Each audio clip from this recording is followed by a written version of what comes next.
নমস্কার বন্ধুরা, তনুশ্রী রান্নাঘরে আপনাদের সকলকে স্বাগত জানাই। আশা করছি আপনারা সকলে ভালো আছেন, সুস্থ আছেন। তো আজকে আমি বানাবো বাঁধাকপির একটা নিরামিষ তরকারি। এর আগে আমি একটা বাঁধাকপির তরকারির রেসিপি দিয়েছিলাম, সেটা আপনারা খুবই পছন্দ করেছেন আর আমাকে অনেক অনেক ভালোবাসা দিয়েছেন। তো আশা করছি আপনারা আগেও আমাকে এইভাবে অনেক অনেক ভালোবাসা দেবেন, আমার পাশে থাকবেন। আর এইভাবে আমার সাথে আমার পাশে থাকার জন্য আপনাদেরকে অসংখ্য অসংখ্য ধন্যবাদ। আজকে তাহলে চলুন শুরু করি আজকের রেসিপি, নিরামিষ বাঁধাকপির তরকারি।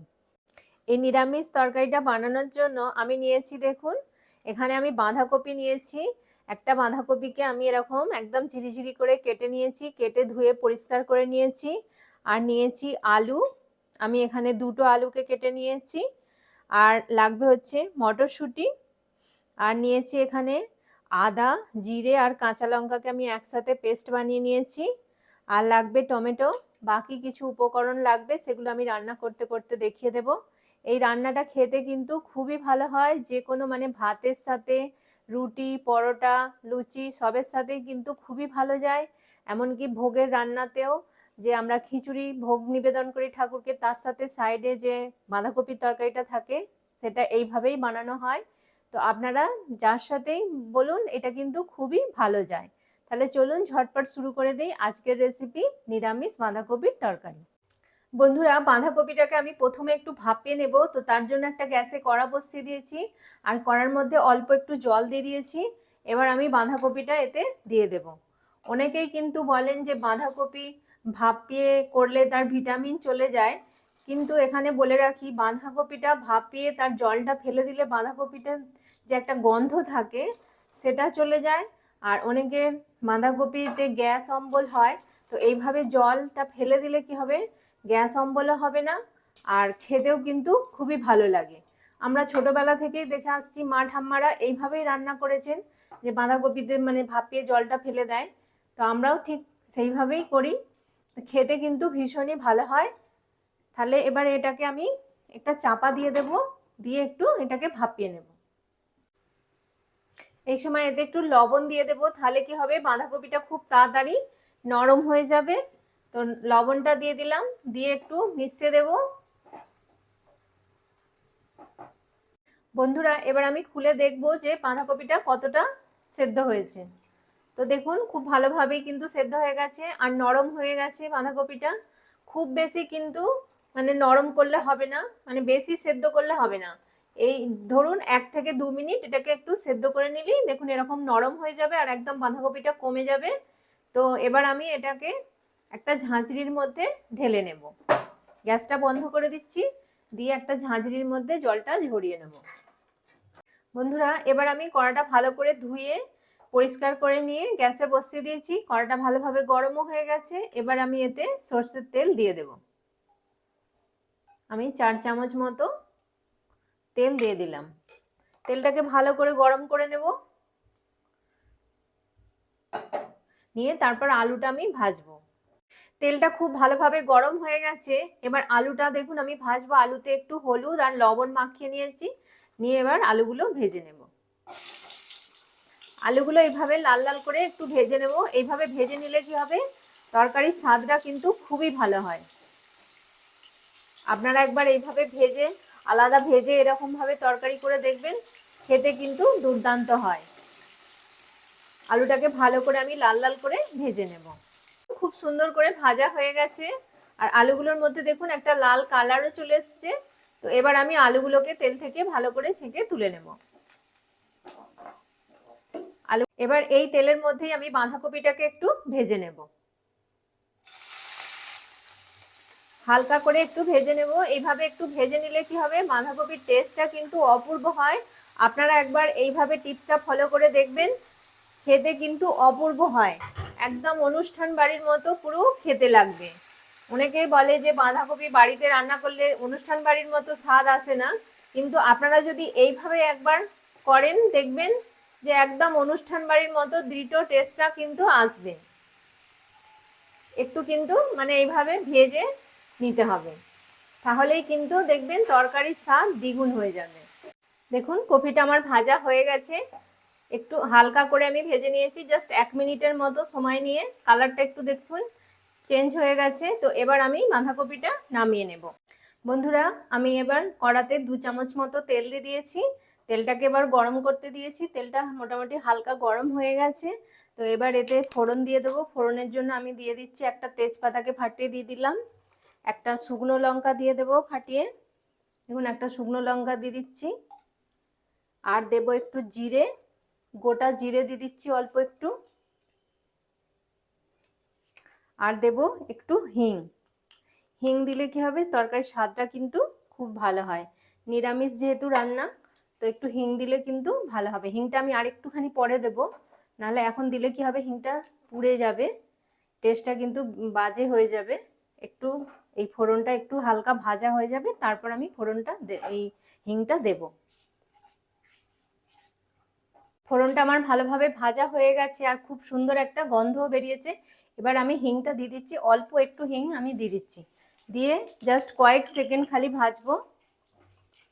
এবার এতে আদা কাঁচা লঙ্কা জিরের যে পেস্টটা ছিল সেটা দিয়ে দিচ্ছি, দিয়ে ভালো করে এবার এটা তেলের সাথে মিশিয়ে নিয়ে একটু কষিয়ে নেব, যাতে আদার কাঁচা গন্ধটা চলে যায়। আদাটা কষানো হয়ে গেছে, তো খুব সুন্দর একটা গন্ধ বেরিয়েছে মশলা থেকে। এবার আমি যে টমেটোটা কেটে রেখেছিলাম টমেটোটা দিয়ে দিচ্ছি, আর দিয়ে দেব একটু লবণ। তাহলে কি হবে, তাড়াতাড়ি কিন্তু টমেটোটা নরম হয়ে যাবে। আর যেহেতু আমি বাঁধাকপি ভাপানোর সময় লবণ দিয়েছিলাম, আলু ভাজার সময় লবণ দিয়েছি, তো এই লবণটা কিন্তু এই সময় বুঝে দিতে হবে। তো আমি হালকা করে এখন লবণটা দিয়ে দিলাম, দিয়ে এবার টমেটোটাকে ভালো করে মশলার সাথে একটু ভাজবো যতক্ষণ না টমেটোটা নরম হচ্ছে। আমি এই সময় একটা চাপা দিয়ে দেবো, তাহলে কি হবে, টমেটোটা খুব তাড়াতাড়ি নরম হয়ে যাবে। টমেটোটা অনেকটাই নরম হয়ে গেছে, এবার আমি গুঁড়ো মশলাগুলো অ্যাড করে দিচ্ছি। এবার আমি এতে দিয়ে দিচ্ছি হাফ চামচ মতো হলুদ গুঁড়ো, চা চামচের হাফ চামচ হলুদ গুঁড়ো দিয়ে দিলাম, দিয়ে দেব 1 চামচ লঙ্কার গুঁড়ো। আপনারা ঝালটা যেরকম পছন্দ করেন সেই অনুযায়ী দিয়ে দেবেন বুঝে। তো এবার দিয়ে দেব এতে চিনি। এই বাঁধাকপির তরকারিতে কিন্তু চিনিটা মাস্ট, তবে কতটা কি মিষ্টি আপনারা পছন্দ করেন সেই অনুযায়ী আপনারা দিয়ে দেবেন। চিনি দিয়ে দিলাম 1 চামচের একটুখানি বেশি। এবার একটু জল দিয়ে দেব, দিয়ে মশলাটাকে একটু ভালো করে কষাবো। একটু জল দিয়ে দিচ্ছি অল্প করে, নাহলে কিন্তু মশলাটা পুড়ে যাবে। তো এবার এটাকে ভালো করে আমি কষাবো।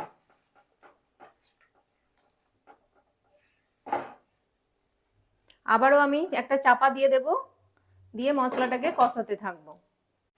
মশলাটা অনেকটাই কষানো হয়ে গেছে দেখুন, আর টমেটোগুলো ভালোভাবে নরম হয়ে গেছে। এবার যে মটরশুঁটিটা আমি ছাড়িয়ে রেখেছিলাম, মটরশুঁটিটা এবার আমি দিয়ে দিচ্ছি, দিয়ে ভালো করে মটরশুঁটিটাকে মশলার সাথে ভালো করে মিশিয়ে নেব। নিয়ে জাস্ট কয়েক সেকেন্ড এটাকে একটু মশলার সাথে কষাবো। এবার ভেজে রাখা আলুটা অ্যাড করে দিচ্ছি, আর কপিটাও দিয়ে দেব।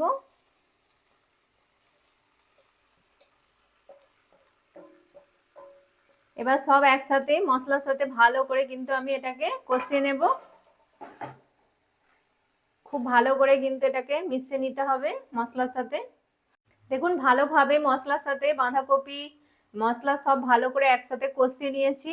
তো এবার এতে অল্প একটু জল দেব, একদম হাফ কাপের মতো জল দেব। আর জলটাকে কিন্তু আমি গরম করে নিয়েছি। অবশ্যই এখানে গরম জল দেওয়ার চেষ্টা করবেন, তাহলে কিন্তু স্বাদটা খুবই ভালো হয়। যেহেতু আর সেদ্ধ বেশি মানে করতে হবে না, সব মোটামুটি বাঁধাকপিটাও সেদ্ধ আছে আর আলুটাও হাফ ডান আছে, তো অল্প একটু খালি আমি জল দেব, কারণ এটা একটু শুকনো শুকনো হবে। তো দেখলেন আমি কতটুকু জল দিলাম, একদম সামান্য হাফ কাপের মতো। তো এবার জল দিয়ে আমি এটাকে চাপা দিয়ে একদম গ্যাসের ফ্লেমটা লো করে দেব, দিয়ে লো ফ্লেমে এটাকে আমি যেটুকু সেদ্ধ বাকি আছে সেটুকু সেদ্ধ করে নেব। বন্ধুরা, এবার আমি খুলে দেখাচ্ছি আপনাদেরকে যে বাঁধাকপিটা কতটা হয়েছে। দেখুন পুরোপুরি বাঁধাকপিটা একদম রেডি হয়ে গেছে। আমি আপনাদেরকে দেখাচ্ছি একটা আলু, দেখুন আলুগুলো দেখতে পাচ্ছেন কত সুন্দর সেদ্ধ হয়ে গেছে, একদম নরম, কিন্তু ভেঙে যায়নি। এরকম ভাবেই কিন্তু করতে হবে। তো দেখুন একদম সেদ্ধ হয়ে গেছে। এবার লাস্ট আমি এতে একটু গরম মশলা অ্যাড করব আর একটু ঘি।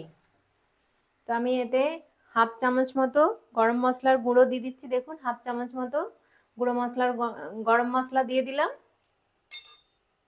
আর দিয়ে দেব 1 চামচ মতো ঘি। ঘিটাকে দিয়ে ভালো করে কিন্তু সব মিশিয়ে নেব। কত সুন্দর হয়েছে দেখুন, এটা একদম ডিটো অনুষ্ঠান বাড়ির মতো কিন্তু হয়েছে। বেশি জল দিয়ে দিলে কিন্তু এই টেক্সচারটাও আসবে না, টেস্টও আসবে না। এই যে একটা দেখছেন কত সুন্দর তেল তেলে, অথচ সব কিন্তু মানে একদম যে ঘেঁটে গেছে তা কিন্তু নয়। কত সুন্দর হয়েছে, একদম ডিটো অনুষ্ঠান বাড়িতে যেমন আমরা গিয়ে খেয়ে থাকি সেরকমই কিন্তু হয়েছে। ঠিক আমি যেভাবে বানিয়েছি এইভাবে একবার বানিয়ে দেখবেন, একদম অনুষ্ঠান বাড়ির মতোই কিন্তু খেতে হবে, খুব সুন্দর স্বাদ হয় এটা। তো আরেকটু আমি জাস্ট এটাকে গ্যাসের ফ্লেমটা হাই করে দিলাম, দিয়ে একটু ভাজা ভাজা মতো করে নেব এটা। মানে এর মধ্যে কোনো জল বেশি দিলে হবে না, জল রাখলেও হবে না। দেখছেন কত সুন্দর হয়ে যাচ্ছে এটা। এবার আমি গ্যাসটা বন্ধ করে দিচ্ছি, একদম আমার বাঁধাকপির তরকারি রেডি। তো এবার আমি এটাকে সার্ভ করে নেব। বন্ধুরা দেখুন, আমি সার্ভিং বলে নিরামিষ বাঁধাকপির তরকারিটা সার্ভ করে নিয়েছি, আর কত সুন্দর লাগছে দেখতে। দেখতেও যেমন সুন্দর হয়েছে, খেতেও কিন্তু এটা ভীষণই ভালো হয়। এটা যে কোনো সাথেই মানে খুব ভালো যায়, ভাত, রুটি, পরোটা, লুচি সবের সাথেই কিন্তু খুবই ভালো যায়।